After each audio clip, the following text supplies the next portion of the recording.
Over the last 10 years, through the compassion and foresight of individuals, including Karen Jones, and organizations such as St. Paul's Lutheran Church and the Fountain Hill Bacchanalia, food has been a huge element of how Fountain Hill families experience support through a program known as Backpack Buddies.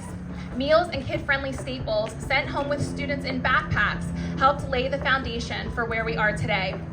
The Fountain Hill Community Grocery Partnership, in conjunction with Second Harvest Food Bank of the Lehigh Valley and a long list of partners we will recognize today, is officially celebrating a dream that has become a reality, and one with the goal of serving and honoring this very special community. It's thanks to the dedication and determination of truly outstanding individuals working together to see it through.